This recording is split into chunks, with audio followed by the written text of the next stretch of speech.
안녕하세요. 오늘도 사연살롱을 찾아주셔서 감사합니다. 저는 30대 중반 워킹맘입니다. 아직 그렇게 많은 나이라고 할 수는 없지만 요즘 따라 느끼는 게 있어 이렇게 사연을 적게 되었습니다. 사람들마다 각자 사는 방식도 다르고 잘 살고 있다는 기준은 더더욱 다른 것 같아요. 누군가는 조금 여유 있게 바깥 풍경을 보며 사는 것이 좋은 인생이라고 하고, 누군가는 숨 쉴 틈 없이 달려 남들보다 앞선 인생을 사는 게 좋은 인생이라고 하더군요. 각자 인생을 바라보는 관점에 따라 생각은 다르겠지만 저는 굳이 이야기하자면 후자의 인생을 살아왔어요. 사실 선택지가 있어서 그랬다기보다는 처한 환경이 그리 여유롭지 못했기 때문에 그렇게 달릴 수밖에 없었던 것 같아요. 14살 때 엄마를 여의고 성인이 될 때까지 할머니 손에서 컸거든요. 아빠는 제가 아주 어릴 적에 돌아가셔서 얼굴도 사진으로 겨우 기억하는 상태였고요. 비록 아빠가 없어 속상하기도 억울한 것도 많은 유년 시절이었지만 지금 생각해보면 엄마와 할머니가 주는 사랑만으로도 참 풍족하게 자랐던 것 같아요. 두 분을 잃고 나서야 두 분께서 주신 사랑이 얼마나 컸었는지 깨달았거든요.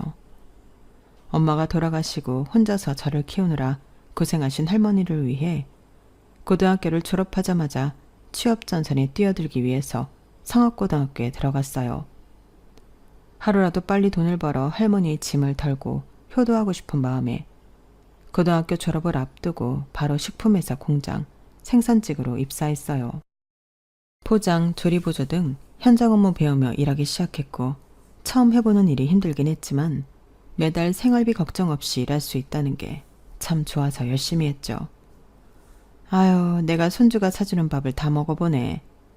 생산직이다 보니 기숙사에서 지내는 날이 더 많아서 휴일마다 집에 와 할머니께 맛있는 것도 사드리고 따뜻한 옷, 예쁜 신도 사드리며 행복하게 하루하루를 보내고 있던 어느 날이었어요.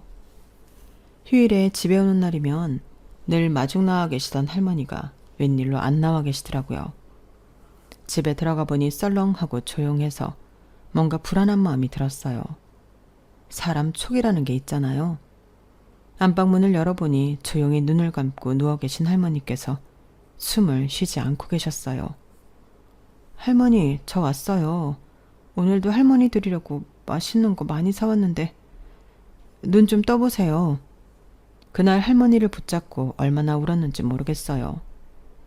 유일한 가족이었던 할머니의 장례식의 조문객은 공장에서 친하게 지냈던 동료 몇 명과 고등학생 때 친구 몇 명이 전부였어요. 그때 처음으로 느꼈어요. 이대로는 안 되겠다는 걸요.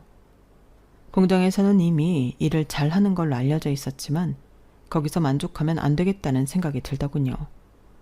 하지만 뭘 어떻게 해야 할지는 알지 못했어요. 그래도 주어진 일을 열심히 하다 보니 기회는 찾아왔어요. 본사에서 제품 아이디어 공모전이 열렸고 평소 일하면서 이런저런 아이디어를 떠올렸던 제게 동료들이 공모전에 나가볼 것을 추천해줬어요. 너 맨날 이렇게 하면 좋을 것 같다, 저렇게 하면 좋을 것 같다. 많이 이야기했었잖아. 아이디어 채택되면 상금도 주고 본사에서 인턴할 기회도 생긴다는데 한번 도전해봐.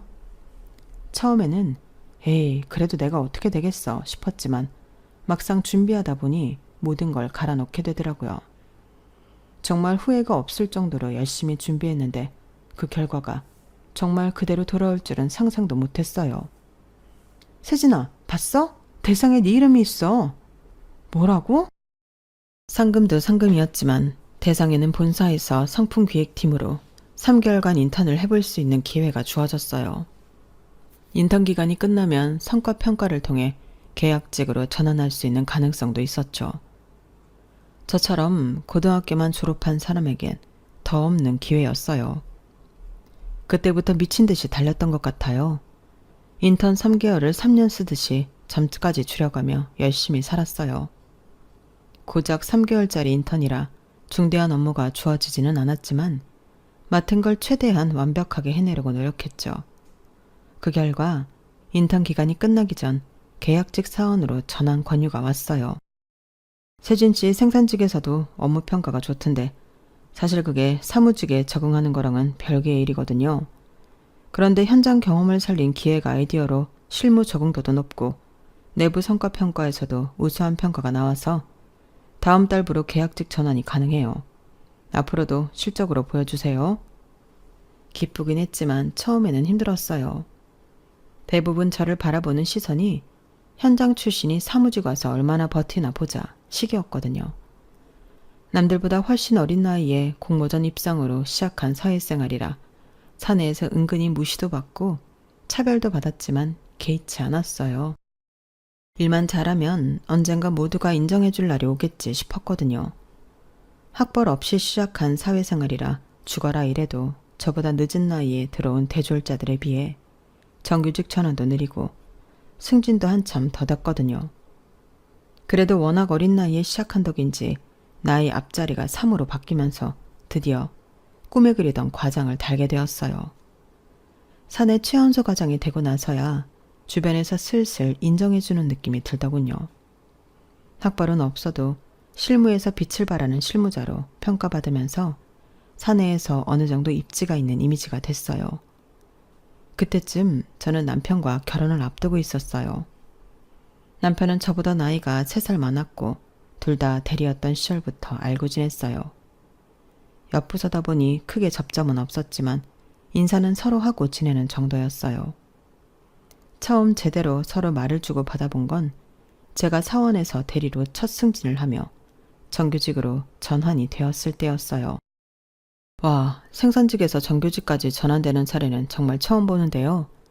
세진 대리님이 우리 회사에 역사를 썼어요. 같은 대리지만 세진 대리님은 뭐가 달라 보이네요. 항상 응원하고 있어요. 축하해요. 역사는요. 그렇게 거창하게 칭찬해 주시니 몸둘 바를 모르겠네요. 감사합니다. 진심이에요. 솔직히 세진 대리님 일하는 거 옆에서 보고 들을 때마다 일처리 너무 잘하신다 싶어서 깜짝깜짝 놀란다니까요. 우리 팀에도 대리님 같은 분이 있으면 참 좋을 텐데. 친해지고 싶어요.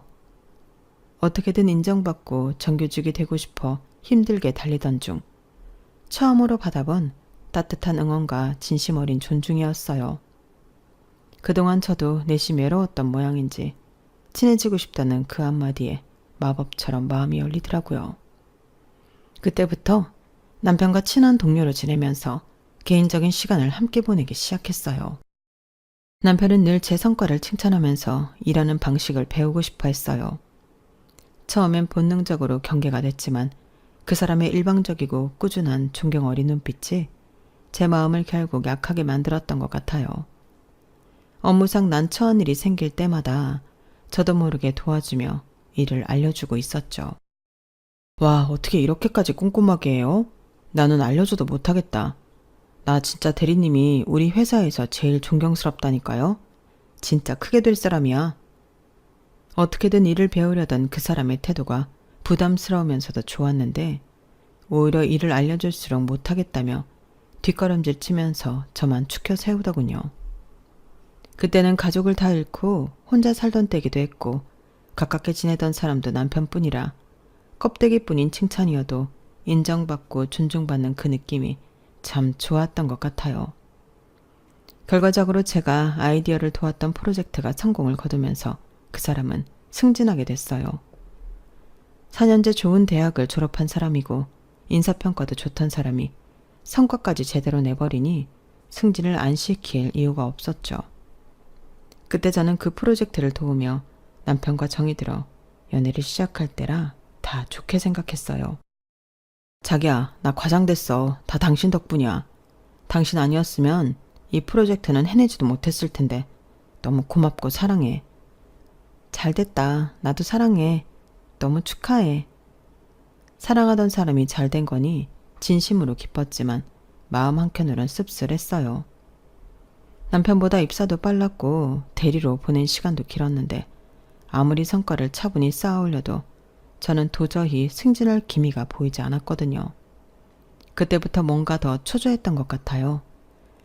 열심히 일했고 눈에 띄는 성과를 내기 위해 노력했어요. 보고서를 하나를 써도 더 완벽하게 쓰기 위해 노력했고 다른 역량도 키우기 위해 밤낮으로 공부했죠. 그 결과 경력 9년차를 찍는 날에 드디어 과장으로 승진을 하게 됐어요. 회사에서는 난리가 났죠. 세상에, 전 대리님 잘 될 줄 알았다니까요. 회사가 너무 승진을 늦게 시켜준 거죠. 너무 축하해요, 대리님. 아니, 이제 과장님이죠. 과장님 아니면 누가 승진해요. 그동안 정말 고생 많으셨어요. 축하해줘서 고마워요, 다들. 승진한 날 많은 사람들의 축하를 받으며 하루를 마무리했어요. 남들보다 더 오랫동안 간절하게 바래왔던 승진이라 그런지 하루 종일 기분이 들뜨더라고요. 남편과 함께 퇴근하는 길도 기대가 됐어요.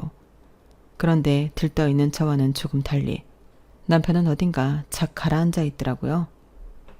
왜 그래, 좋은 날? 무슨 일 있었어? 아, 나는 오늘 보고서가 형편없다고 다시 해오라고 엄청 까였거든. 당신 기쁜 날에 이래서 미안해. 나는 왜 당신만큼 일을 못할까 그런 생각이 들어서. 당신은 정말 대단한 것 같아. 그럴듯한 학력 없이도 공장에서 여기까지 올라왔으니까. 칭찬인 건 알겠는데 그런 얘기는 오늘은 안 했으면 좋겠어. 그냥 그동안 내가 해온 것에 대해서 축하만 해줘. 내가 누구보다 축하하지. 그런데 내 상황이 이렇다 보니까. 나도 학교 다닐 땐 공부 좀 하던 사람이었는데 말이야. 일머리라는 건 좀 다른 건가 봐. 그렇게 누구보다 기뻐해야 할 날, 오히려 저는 남편의 하소연을 들어주느라 제대로 기쁨을 만끽하지 못했어요. 그래도 자기 앞에 처한 상황이 너무 절망적이면 그럴 수는 있다고 생각이 들었죠. 그때는 몰랐어요. 그게 남편의 마음속 깊은 곳에 있는 열등감의 전조였다는 걸요. 가장이 된 뒤 저를 믿어준 회사에 더 제대로 보여주고 싶었어요. 긴장의 끈을 놓지 않고 해오던 대로 맡은 일에 충실하던 어느 날, 같이 퇴근하고 회사 근처에서 저녁을 먹다가 남편이 청혼을 했어요. 나 이제 당신이랑 결혼해서 가정을 꾸리고 살고 싶어. 나랑 결혼해 줄래? 거창한 이벤트 하나 없는 담백한 청혼이었지만 그 말을 들은 순간 가슴이 뛰더라고요. 그동안 가족 없이 지내왔던 저로서는 그 말이 그렇게 기쁠 수가 없었거든요. 하지만 동시에 걱정스러운 마음도 들었어요. 이제서야 회사에서 인정받으며 일하는 느낌이 들었고 지금의 안정적인 생활이 무척 마음에 들었거든요. 결혼하면 이제껏 미뤄왔던 모든 게 뒤바뀔 것 같은 기분이 들었어요. 그걸 다 포기하고 이 사람과의 미래를 택할 수 있을지 조금은 고민이 되더라고요. 하지만 그렇다고 사랑하는 사람과 가정을 이루고 사는 걸 도저히 제 손으로 포기할 수는 없었죠. 좋아, 결혼하자. 일단 저질러 보자는 마음이었어요. 그동안 악으로 깡으로 안 되던 것들도 되게 만들어 온 저였으니 육아와 일을 병행하는 게 쉬운 일은 아니라곤 하지만 어떻게든 해보자는 생각이 들었어요. 그런데 결혼을 준비하면서 제가 미처 예상하지 못한 일이 있었어요. 자기야, 그래서 말인데 사실은 나 사장님 아들이야. 뭐라고? 그걸 왜 지금 말해? 당신이 혹시나 부담스러워 할까봐. 우리 부모님은 내가 당신이랑 사귀는 거 알고 계셔. 어린 나이에 부모님이 다 돌아가시고 할머니까지 돌아가신 뒤에 천의 고아처럼 외롭게 자랐어요. 엄마와 할머니께서 남기신 유산이 조금은 있었지만 남들에 비하면 택도 없을 정도였어요. 그나마 그동안 안 쓰고 안 입고 돈을 모은 걸로 결혼 준비를 하려던 참이었어요. 그런데 여태껏 평범한 집안인 줄로만 알았던 남편의 집안이 사실은 이 회사의 사장님 댁이었다니 정말 거짓말 같고 정신이 아찔하더군요. 만약 드라마였다면 정말 흥미로운 전개였지만 현실은 전혀 그렇지 않았어요. 아시는데 반대 안 하셨어? 이렇게 차이 나는 집에서 저를 만난다는 걸 선뜻 내켜 하실 리가 없다는 생각이 들었어요. 그런데 남편은 걱정 말라는 듯 고개를 젓더군요. 그랬으면 내가 결혼하자는 이야기도 안 하지. 당신은 몰랐겠지만 우리 부모님도 당신 멀리서 오래 지켜봐서 얼마나 괜찮은 사람인지 잘 아셔. 너무 걱정하지 마. 그 말에 안심이 되면서도 마음 한켠이 묘하게 찜찜하고 기분이 나빴어요. 저를 좋게 봤다는 건 다행이지만 그동안 당사자 모르게 지켜봤다는 사실을 기분 좋게 여길 사람이 어디 있겠어요. 그래도 워낙 집안 차이가 압도적으로 나는지라 그분들 입장에선 불안한 마음에 그랬을 수도 있겠다. 당장 헤어지라고 난리치지 않는 게 어디냐는 생각으로 나름대로 합리화했어요. 남편을 소개할 친정조차 없는 제 입장에선 예비시댁 눈밖에 나지 않았다는 사실만으로도 안심을 해야 할 처지였죠. 그렇게 긴장 반 설렘 반으로 첫 인사를 드리러 간 날이었어요. 괜히 안 좋은 소리를 듣기 싫어 처음으로 큰돈을 써 고급스러운 구두와 단정한 정장 원피스를 사입고 비싼 가방도 빌렸어요. 선물도 백화점에서 정성껏 포장된 한우 세트와 예쁜 케이크를 샀어요. 그렇게 웬만한 면접보다 훨씬 떨리는 마음으로 만난 첫 만남은 생각보다 나쁘지 않았어요. 못마땅한 눈으로 저를 바라보실 줄 알았던 사장님 내외께선 예상외로 저를 따뜻하게 맞이해 주셨거든요. 우리 윤 과장님을 이렇게 사적인 자리에서 다 만나네. 여보, 과장님이라니. 이제 우리 며느리 될 사람인데 너무 딱딱하게 직급으로 부르지 마요. 더 거리 생겨. 우리 며느리 될 사람이 이렇게 똑 부러지고 야무진 사람인데 너무 며느리 취급만 하는 것도 그렇지 않나? 아, 당신도 참. 생각보다 화기애애한 분위기에 어안이 벙벙할 정도였어요. 평소 근엄하던 사장님께서 농담도 건네시고 편견 없이 저를 대해주시는 걸 보면서 마음속 깊은 곳에 희망 같은 게 샘솟더라고요. 저도 이런 집에 시집을 오면 이렇게 밝은 분위기의 가정을 만들 수 있으려나 같은 희망이요. 너무 감사하게도 두 분께선 제 집안 배경이나 부모님 등에 대해서는 한마디도 묻지 않으셨어요. 남편이 미리 말해준 탓도 있겠지만 걱정했던 질문이 하나도 안 나오니 저도 정말 마음 편하게 시간을 보낼 수 있었죠. 두 분께선 어려운 환경에서도 혼자만의 노력으로 여기까지 온 저에 대해 아낌없이 칭찬해 주셨고 그런 사람이 집안 사람으로 들어온다는 게 기쁘다고 말씀해 주셨어요. 그렇게 저는 그 가족의 일원으로 받아들여진 느낌이었고 결혼을 준비하는 동안은 참 행복했어요. 하지만 진짜 문제는 결혼을 한 이후부터 생기기 시작했죠. 신혼여행에 다녀오자마자 저희 부부 사이에 아기가 생겼다는 사실을 알게 되었어요. 어머나 축하해. 당장은 아기 생각 없다더니 빨리 가졌네? 1살이라도 어릴 때 낳는 게 좋지. 키울 때도 그렇고. 와, 과장님 같은 커리어 우먼이 아기 엄마가 되다니 뭔가 실감이 안 나요. 아기도 엄청 똑똑하겠다. 축하드려요. 주변 사람들은 축하의 말을 전했고 저 역시 생각보다 빨리 찾아와준 아기에 기쁘고 감사한 마음은 있었어요. 하지만 딱 하나 마음에 걸리는 게 있었죠. 과장으로 일한 지 이제 겨우 1년이 조금 지난 시기라 조금은 더 일하고 싶은 마음이 있었거든요. 처음엔 걱정이 됐지만 그래도 이제껏 해왔듯이 어떻게든 해보자는 생각으로 출산 직전까지 악바리처럼 회사를 다녔어요. 그러면서 시댁에 압박이 시작됐죠. 아유, 뭔 임산부가 그렇게 악바리처럼 회사를 다녀. 그냥 쉬라니까. 애기 생각도 해야지. 저도 그러고 싶은데요, 어머님. 그래도 아기 낳고 일을 아예 관둘 것도 아니고 최대한 경력 끊기지 않게 관리해야 해요. 아니, 이 회사가 우리 집안 회사인데 뭐가 그리 걱정이야? 경력이 끊기긴 뭐가 뭘 끊겨. 우리가 네 능력 모르는 것도 아닌데 복귀 걱정은 하지 말고 이참에 그냥 푹 쉬어. 그동안 그렇게 일만 하고 살았다면서. 말씀은 너무 감사하지만 팀원들한테도 민폐가 되고 싶지 않아서요. 걱정하시는 일 없도록 몸 관리도 잘하면서 잘해볼게요.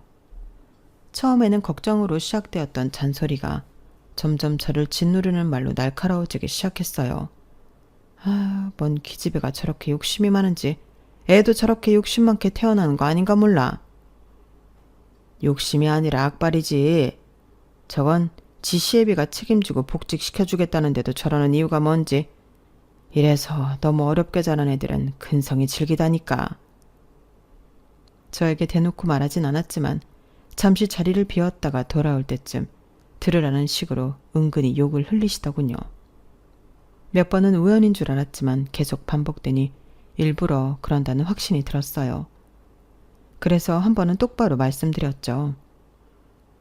걱정해 주시는 건 감사하지만 지금 중요한 프로젝트라 제가 빠지면 팀원들이 많이 힘들어지는 상황이라 빠질 수가 없어요.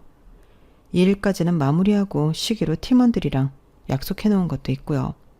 어차피 아기 낳으면 1년은 쉴 텐데 너무 뭐라고 하지는 말아주세요. 남의 회사도 아니고 아버님 회사잖아요. 회사가 잘 돼야 어머님 아버님도 잘 되시죠. 그래, 뭐 너 능력 있는 거야 익히 들어서 알고는 있는데 너 하나 빠진다고 뭐 그렇게 큰일이 나겠니?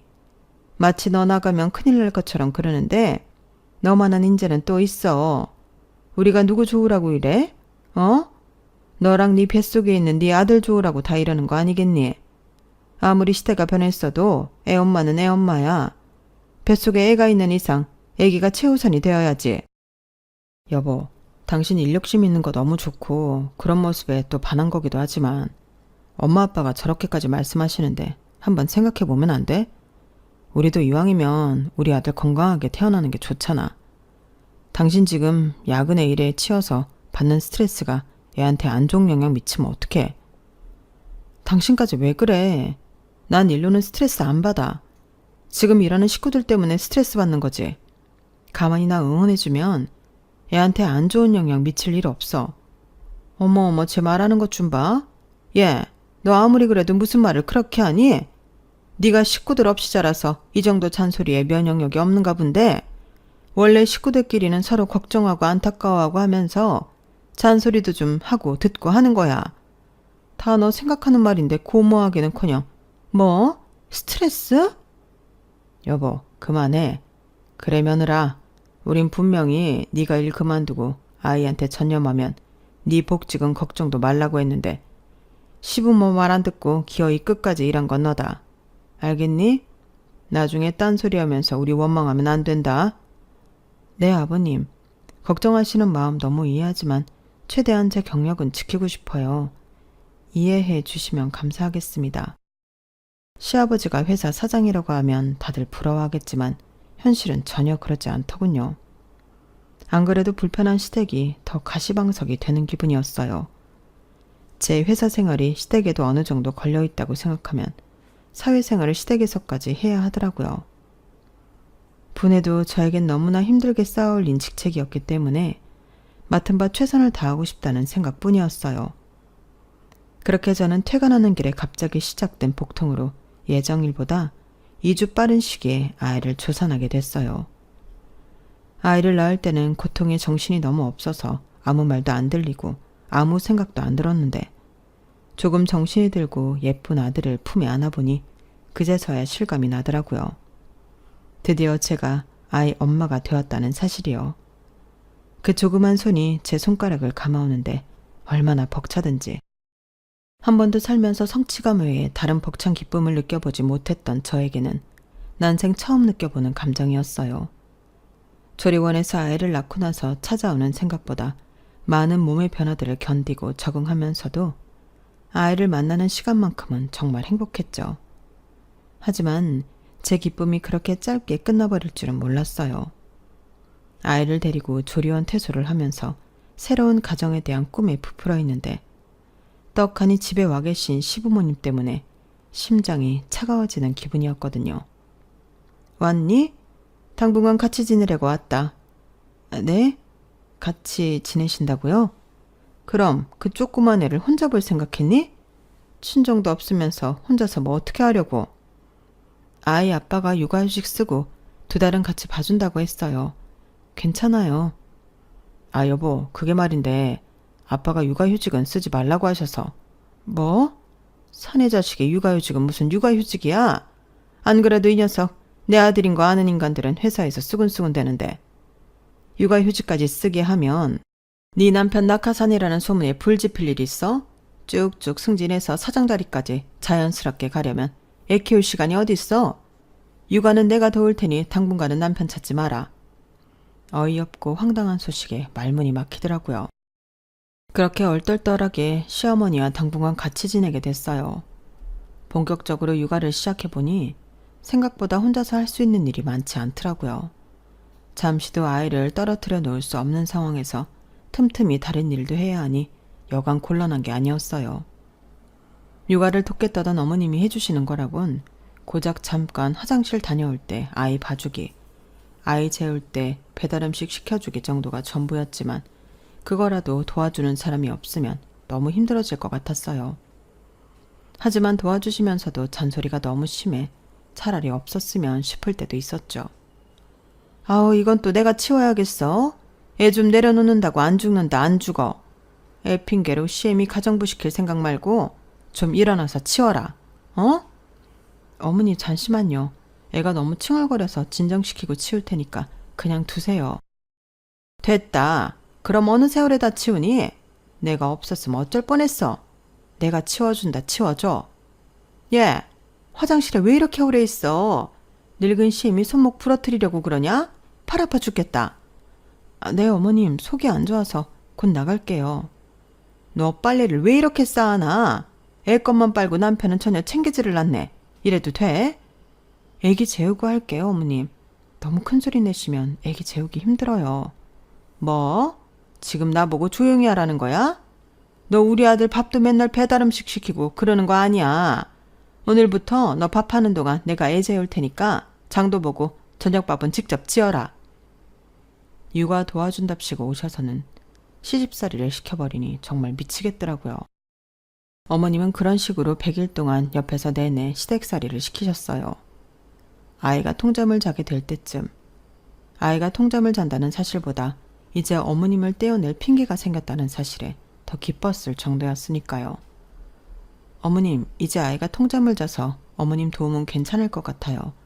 그동안 정말 감사했어요. 그렇게 겨우 어머님을 떼내고 아이를 혼자 키우면서 힘든 일도 많았지만 곁에 어머님이 없다는 것만으로도 숨 쉴 구멍이 생긴 기분이더라고요.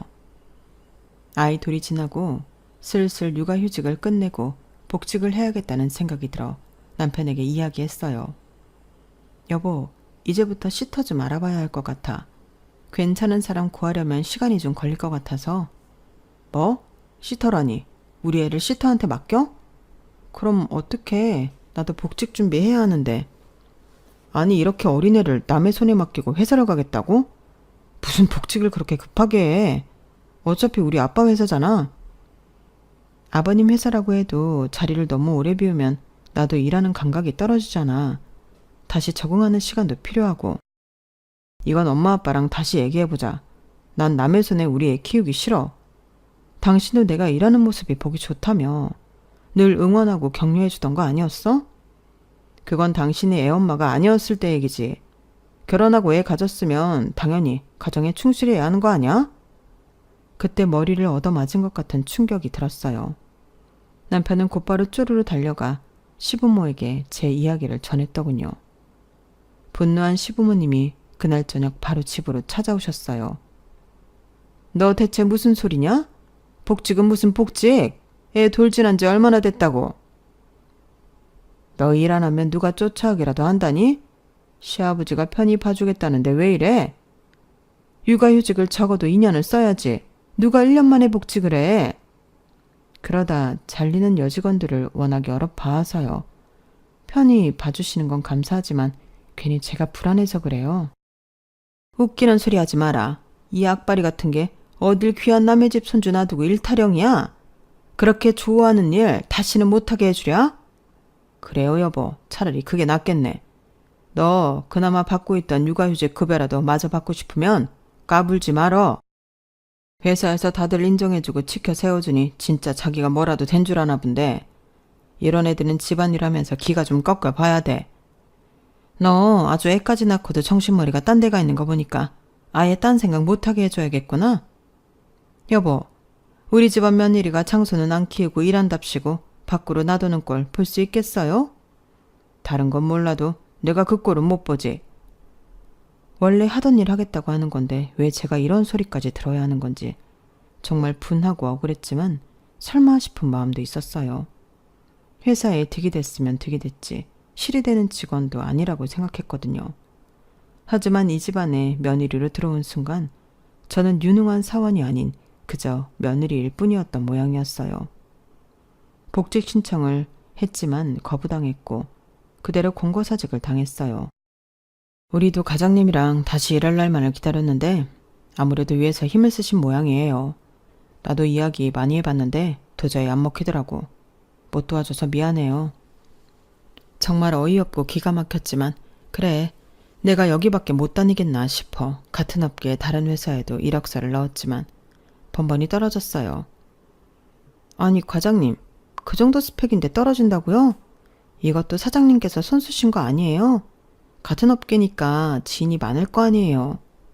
듣고 보니 그런 것 같았어요. 최종 면접 때 저를 좋게 봤다며 긍정적인 반응을 보였던 회사도 막상 결과를 보면 불합격이었어요. 그쯤 되니 너무 서러웠지만 이 업계만 방법은 아니라는 생각이 들었어요. 비록 그동안 쌓아온 커리어가 아쉬웠지만 이걸 활용해서 다른 길을 간다면 더 이상 시댁에서 절 방해할 수 없을 거라 믿었거든요. 그때부터 제 인생은 거의 전쟁이었어요. 낮에는 육아를 하고 밤에 아이가 잠들면 그때부터 육퇴는커녕 아닌 공부 시작이었어요. 처음에는 육아만으로도 너무 힘들어서 30분, 1시간 공부하던 걸 조금씩 2-3시간으로 늘려가며 공부를 했죠.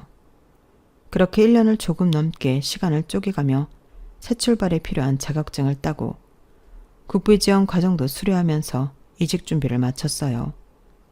그렇게 이직 준비를 마친 뒤 본격적으로 이력서를 넣고 나서 몇 달간은 마음고생이 심했어요.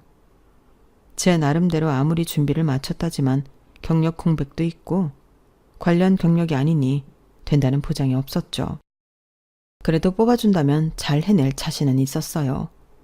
언제나 처음 시작하는 마음으로 늘 도전해왔던 일들 뿐이었으니까요.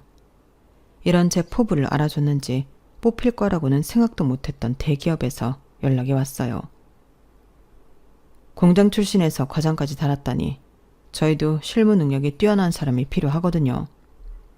다행히 과거의 경험이 좋게 비춰진 모양인지 모 대기업 그룹 계열사인 산업전략에서 합격 연락을 받았어요.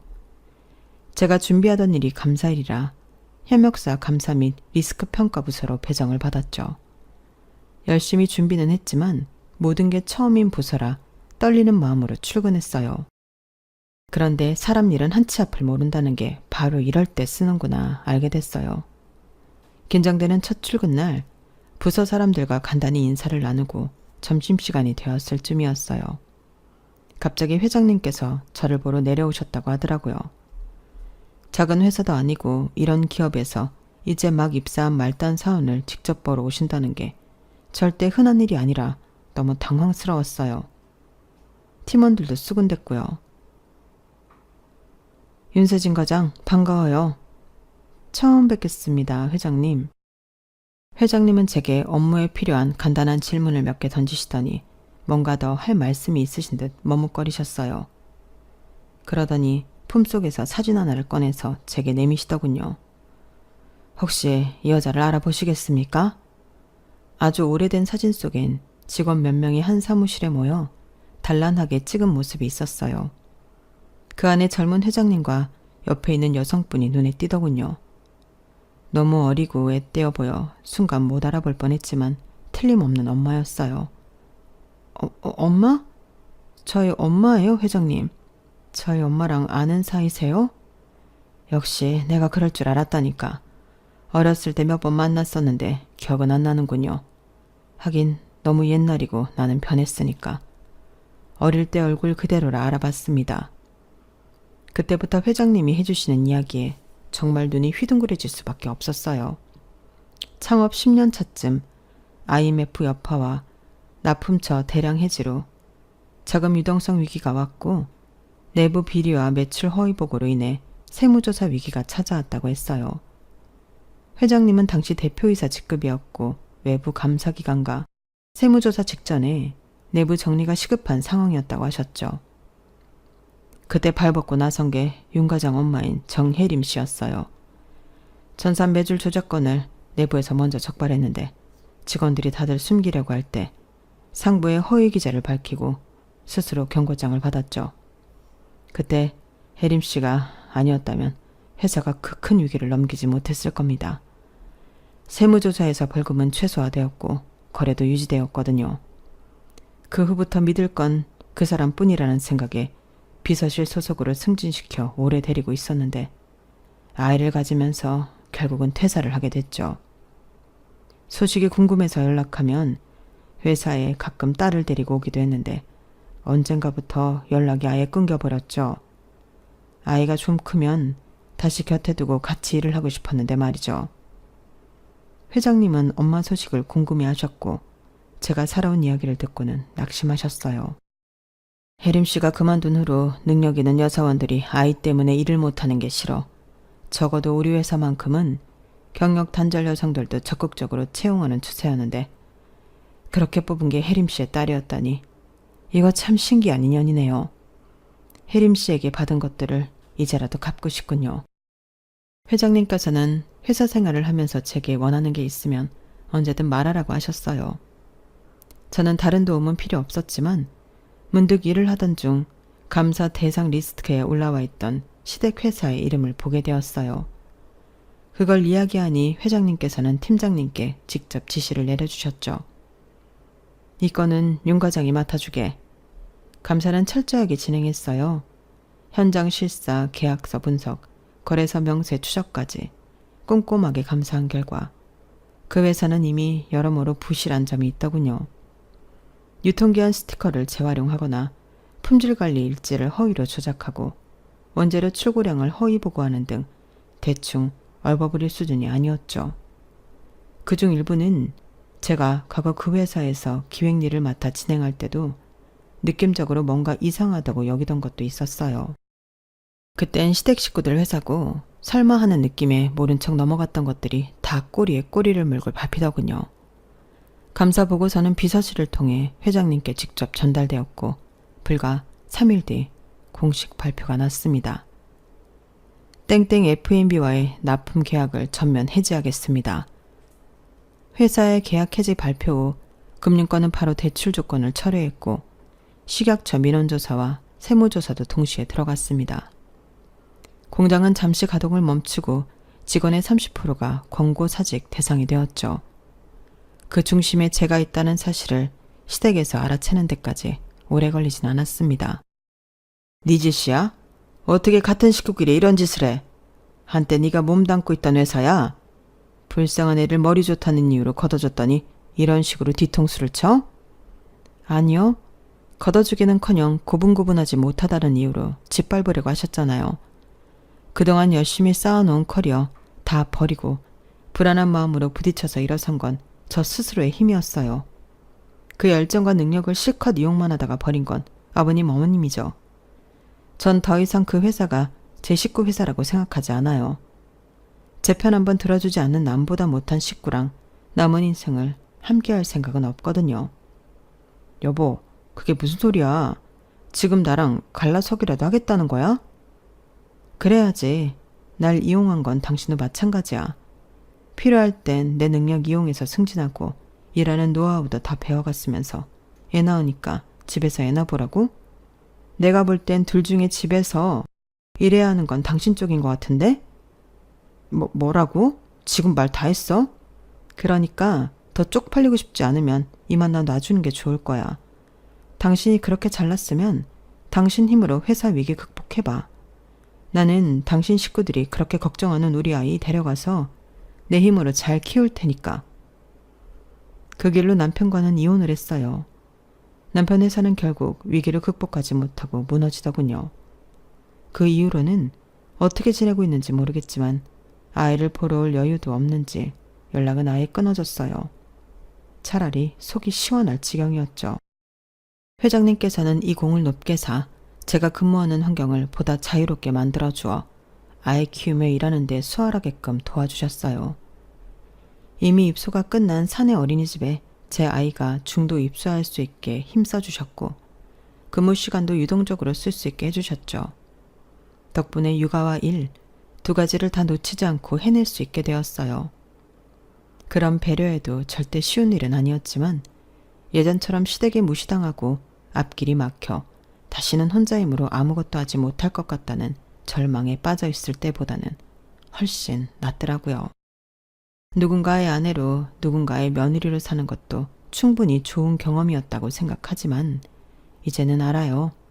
사람이 무엇보다 행복하려면 다른 누군가의 어떤 존재로 사는 것보다는 나 자신으로 먼저 살 수 있어야 한다는 걸요. 지금은 저 자신, 그리고 사랑하는 제 아이의 엄마로서 살아갈 수 있어 행복하답니다. 그동안 살면서 악바리로 버텨왔던 순간들이 조금도 후회되지 않을 만큼 그 순간들이 모여 지금의 저를 있게 만들어준 것 같네요. 여기까지 저희 이야기였습니다. 아이와 잘 살아가라고 많은 응원 부탁드려요. 여러분들도 행복하세요. 부자 되시고요. 여러분, 사연 댓글에 응원과 현명한 조언 부탁드려요. 좋아요와 구독은 저에게 큰 힘이 됩니다. 오늘도 좋은 일 가득하세요.